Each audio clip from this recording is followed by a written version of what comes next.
ओम नमः शिवाय। ओम नमो नारायण। हर हर महादेव। श्री नर्मदा पुराण पुस्तक माध्यम से वर्णन।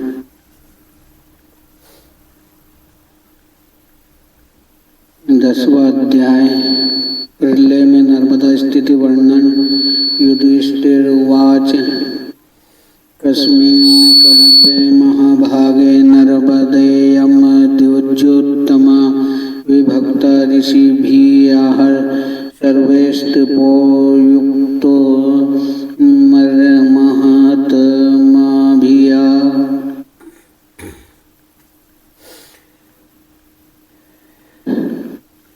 युधिष्ठिर ने कहा, श्रेष्ठ ब्राह्मण, ये परम पूज्य नर्मदा ऋषियों एवं तपस्वियों महात्माओं से किस कल्प से विभाग वाली हुई वक्ताओं ने श्रेष्ठ ये विस्तार से मुझसे कहो।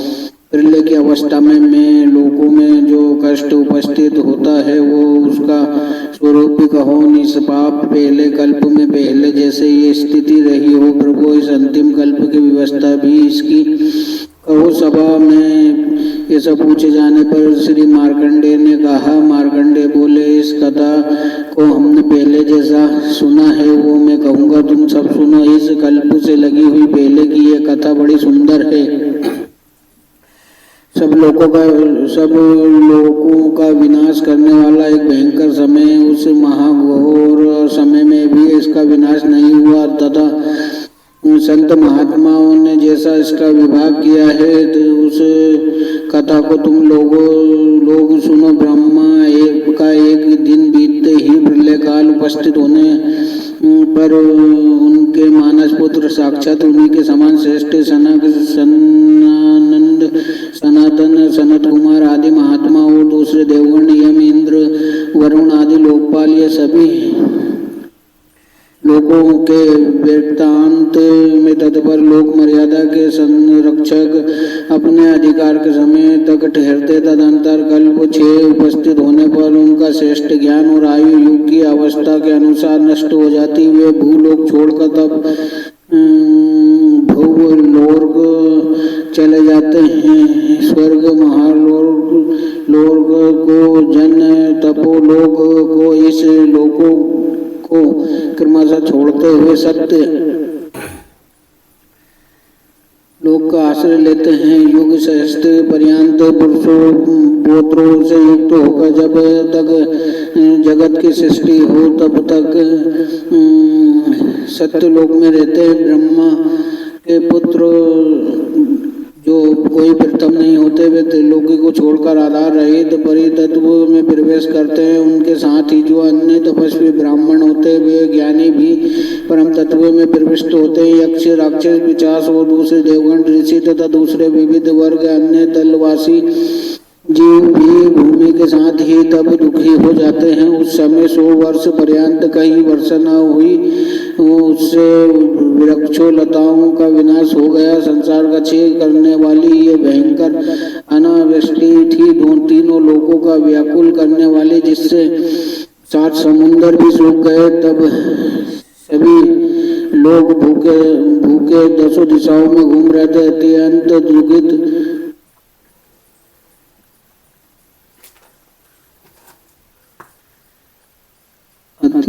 दुखित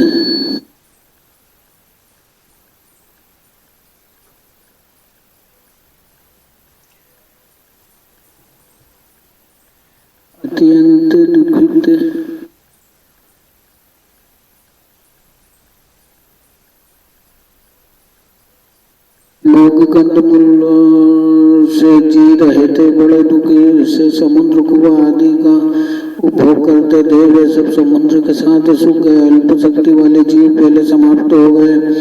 नदी समुद्र के सूखने पर कुरुक्षेत्र में रहने वाले 60,000 ऋषियों वनप्रस्थ व्रतधारी दांतों से ही ओखली कार्य करने वाले ब्राह्मण तपस्वी हिमालय के गहन गुहावासी ऋषि थे। सभी भूख प्यास से व्याकुल होकर मेरे पास आकर हाथ जोड़कर मुझसे बोले, महामुनि आप सब बहुत दुखी हैं, हम सब बहुत दुखी हैं। हम तुम्हारे साथ कहाँ चलें जिससे हमारा समय यापन हो। श्रेष्ठ विप्र, तुम बड़ी आयु वाले हो। तुम युग 6 में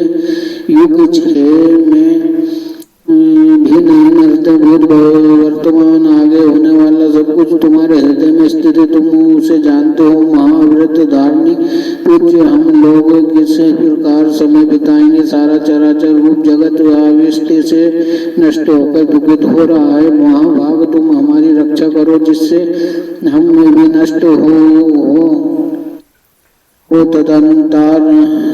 तदंतर में मन से कुछ विचार और शीघ्रता करते हुए ब्राह्मणों से मैंने कहा, तुम लोग स्त्री पुरुषों के सहित कुरुक्षेत्र छोड़ दो। उत्तर दिशा छोड़कर हम सब सर्वोत्तम दक्षिण दिशा चलेंगे। नगर ग्राम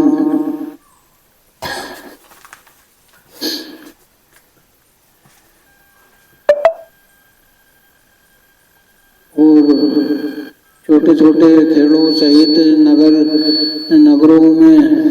नगरों और बड़े नगरों से शोभित अनेक सिद्धों से सेवित नर्मदा के तट पर हम सब चलते हैं। श्री शंकर के अंग से उत्पन्न बड़े बड़े वृक्षों से व्यापित महाशालिनी उस नर्मदा को हम सब देखे। तरंगों और भंवरों से भरे जल वाली, मेंढके और मछलियों से पूर्ण विविध पक्षियों के शब्दमान, करोड़ों ऋषियों से सेवित माहेश्वरी मातनुयायी भगवत संप्रदाय वाले तथा संख्याचार्यों सिद्धों से सेवित श्री नर्मदा को देखे।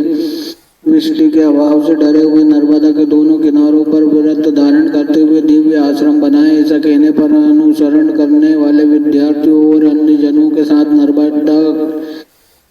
नर्मदा के तट पर पहुंचकर सभी निर्भय स्थित हुए। प्रलय के भेय को प्रथम ही स्मरण कर पूर्व कल्पों के भेय का चिंतन भी कर आदि कलयुग में ही नर्मदा के तीर पर पहुंचे। जब नर्मदा तट पर रहते हुए उन देवताओं के 100 वर्ष पूर्ण हो गए, मनुष्यों के 26,000 वर्ष बीत गए। राजन, वहाँ ऋषियों के रहते हुए मैंने एक आश्चर्य देखा। वृष्टि से संपूर्ण लोक के विनष्ट होने पर चर अचर सब सूख जाते पर योग की व्यवस्था छिन्न भिन्न होते ही सभी को अचेतन एवं हाहाकार सा करते हुए चारों वर्णों के लिए हो जाने पर होम बलि आदि कार्य समाप्त होने से स्वाहाकार वशष्टकार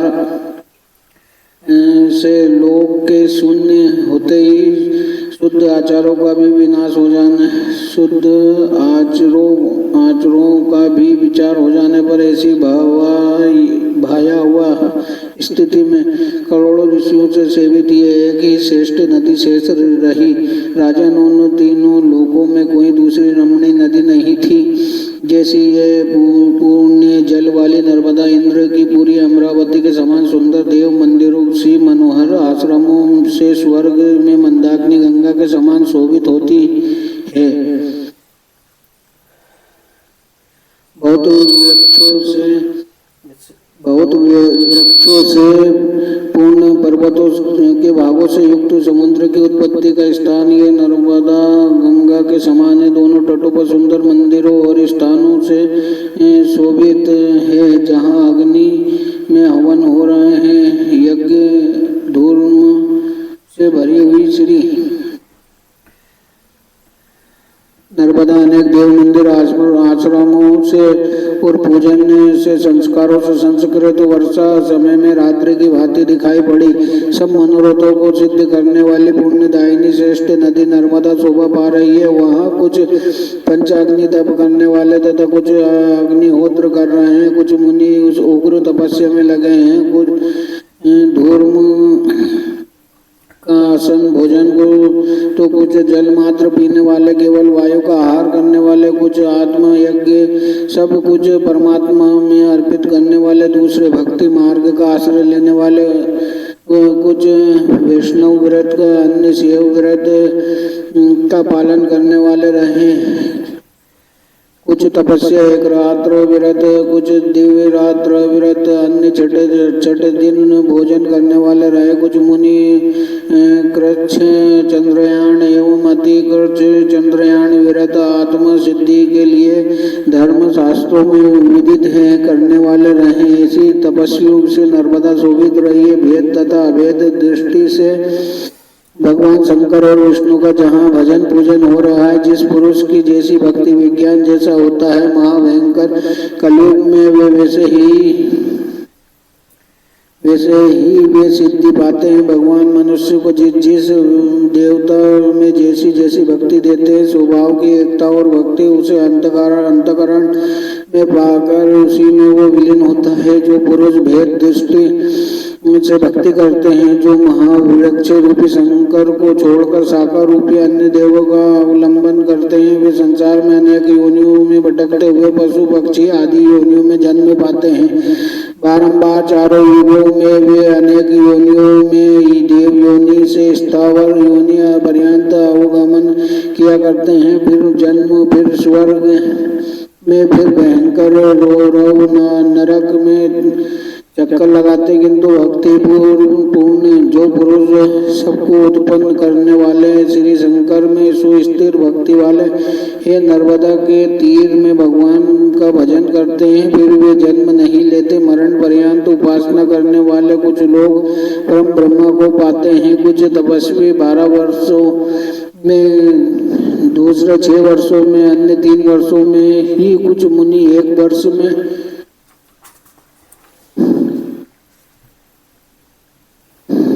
ही, दूसरे 6 महीनों में ही,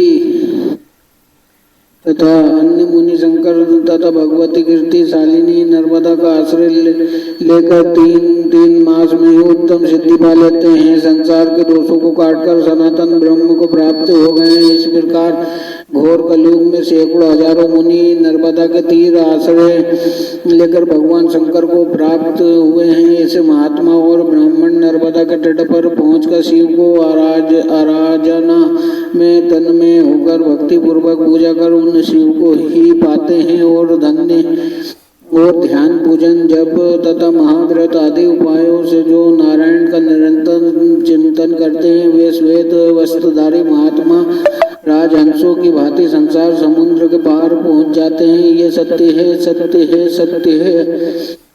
हाथ उठाकर ये कहा जाता है, जो सर्वदा सिद्ध है कि सदा नारायण का ही चिंतन करना चाहिए। जो पुरुष इंद्रियों को तथा मन को वश में कर नर्मदा के तीर पर 1 मास या 1 पक्ष का निवास करता हुआ भगवान शंकर का पूजन करते हैं, राजन महातेजस्वी वो पुरुष साक्षात देवादिदेव शंकर हो जाते हैं। कीड़े पतंगे, पक्षी, चींटे, चींटी ऐसे ही अन्य जीव जो नर्मदा के जल में मरते हैं, वे दिव्य रूप संपन्न उत्तम कुल में उत्पन्न होकर 100 वर्षों पर्यंत धर्म परायण होते हैं। टेढ़े वृक्ष जो समय आने पर ही बड़ी तरंगों के प्रबल वेग से कटे मूल वाले होकर गिरते हैं, वे नर्मदा जल से नष्ट पाप वाले प्रकाशित होकर स्वर्ग की शोभा बढ़ाते हैं। जिनकी सब कामनाएं नष्ट हो चुकी हैं, वे पुरुष जो साकाम भक्त नर्मदा का तट पाकर वहां मृत्यु पाते हैं, वे जड़ अंधमुख भी स्वर्ग जाते हैं। फिर शंकर में पवित्र भक्ति वाले ब्राह्मणों का क्या कहना है? मास भर उपवास करने से सुखाए गए शरीर वाले शिव के पूजन से व विष्णु में भावना वाले पुरुष उस गति को नहीं पाते। जो पुरुष नर्मदा के तट पर निवास करते हुए अविनाशी शंकर व नारायण की मन से परम पवित्र होकर पूजा करते हैं, वे फिर माता का स्तन नहीं पीते। जो मुनि देव पूजित नर्मदा के तट पर आश्रय लेकर श्रीवार सवार जो गुदी फल आदि से अपनी जीविका चलाते हैं, वे पुनः जीव को नहीं पाते। नर्मदा के तट पर पहुंचकर जो पुरुष तीनों काल देव पूजन तथा सत्य से पवित्र होकर नर्मदा की परिक्रमा करते हैं, पुरुष पुनः निर्विष्टा मूत्र, चर्म, हड्डी और रूपी तकिया उपवरह सिरहाना वाले होकर माता की कुची में निवास नहीं करते। लोगों को बौद्ध यज्ञ दानों से अथवा संपूर्ण अन्य तीर्थों के सेवन से भी क्या है।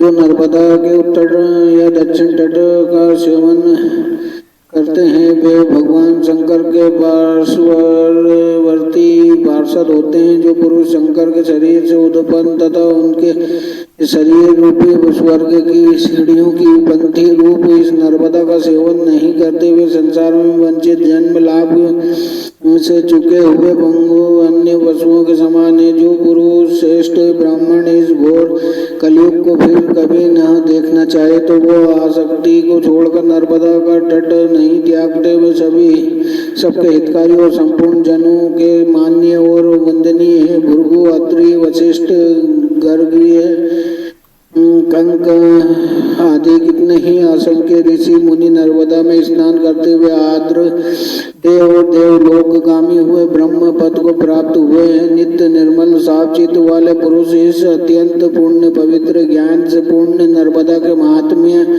को पढ़ते हैं। भगवान शंकर के वचनानुसार वे महात्मा उत्तम गति को पाते हैं, इसमें संदेह नहीं है। इस प्रकार ये 10वां अध्याय पूर्ण हुआ। ओम नमः शिवाय। ओम नमो नारायण। हर हर महादेव। नर्मदे हर जिंदगी भर नर्मदे माई की जय।